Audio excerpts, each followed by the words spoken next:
Hello and thanks for joining us in this week's Eagle Talk Sportscast. I'm Cordell Cummings here with Vahey, and we got a jam-packed show for you today.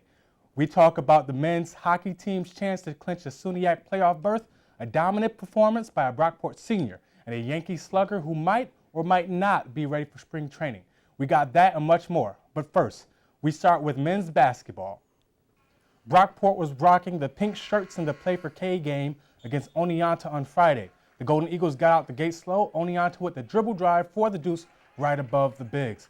Red Dragons, again, give it to the big man and let him go to work. Ian Schultz making it look easy down on the block.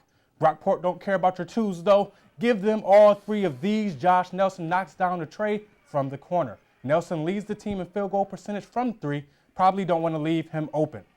But it's the defensive turn now. Justin Summers with the steal and the offense. Summers converts, and that's all she wrote. Brockport with a huge win, 89-72. Here's Coach Dunn on his team's toughness. It was a nice night. You know, I had a bunch of people surprise me, come into town, watch the game that normally wouldn't. So I had a lot of friends and family here. First and foremost, that was great.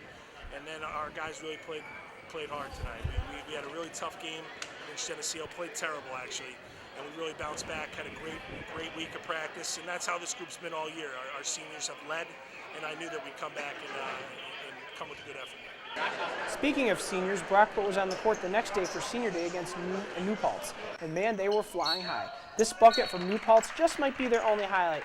Weren't too many bright spots for the Hawks that night, but Brockport takes over right here with the lead. Dwayne Daniel with the behind-the-back pass to Hamed Shamseldin, who dumps it off to O'Hara for the easy layup.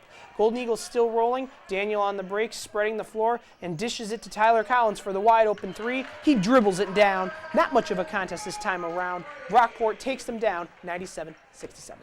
A lot of basketball players hope to be recognized for their play on the court at least once in their career. Brockport forward Lindsey Johnson has been honored 3 times in this season alone. Johnson was named the SUNYAC Athlete of the Week for her performance over the weekend, and we caught her in action. Johnson was honored as part of Senior Day on Saturday versus SUNY New Paltz. She happened to be the only senior on the squad, and with the win, they can clinch a playoff berth. Johnson attempts the long-range 2 and drills it. Strange stat during the game, Brockport wouldn't hit a 3 during the contest. They went 0 from 11 beyond the arc. Taylor was close on this one, but had her foot on the line. Taylor finished with 7 points of her own. New Paltz climbed back in the game late thanks to this 3 by Lindsay Betke. In the end, Brockport was too much in this one. Johnson finished with 19 and 24. Brockport with their first win over SUNY New Paltz since 2014. We head to the ice where the Golden Eagles ice hockey team played their last home game in the regular season versus Oswego. Brockport didn't get off to the start they wanted. Oswego got on the board 4 minutes into the game. Mitch Herlihy gives Oswego the 1-0 lead. Later in the first, Josh Zizit takes a beautiful pass from Michael Gillespie for the score. Brockport down 2-0. Brockport avoided the shutout, though. Brandon McMartin's slap shot finds the back of the net to put them on the board, but it wasn't enough. Oswego takes away the win on this one. Score 4-1. Coach Dickinson on what made the difference. Get loose, and we didn't do a good job on the backside, and they got a couple of easy ones. But I thought for the most part we played hard, we played spirited, and their goaltender made a ton of great saves, and really was the difference in the game. We stay on the ice, but we go down a level to high school. Tuttle North Ice Arena, we know, is home to the Brockport Golden Eagles, but it's also home to the Brockport High School's Andrew Harley. The senior captain and one of Section 5's best leads Brockport, a team that clinched a #1 seed in the playoff bracket. Harley, who wears number 3, has many game-winning goals this season, outpaces the division with 25 goals and 43 points. And the scoring doesn't even stop. He capped off a 7-1 win over Geneva last Saturday with 2 goals of his own. Despite being one of the best goal scorers in Section 5 and possibly Blue Devils history, unlike many of his teammates, Harley didn't grow up in New York State as he traveled down south to Chapel Hill, North Carolina with his family. So how does a guy like Harley, who didn't grow up playing against the same players and peers and most of his team, come so good? Well, it's a different story. It's great teammates. We got guys out there like Austin Ennis and Peyton Young passing me the puck, and I can get it to them. I know they're going to score. So it's just great teammates around me. My mom used to live in Hilton. That's where she grew up, and so we have family up here. And so we moved down there for my dad's job when I was just a baby, and so we were just moving back to be close to family. Well, the Blue Devils are thrilled to have Harley as they're just wrapping up the regular season and preparing for sectionals.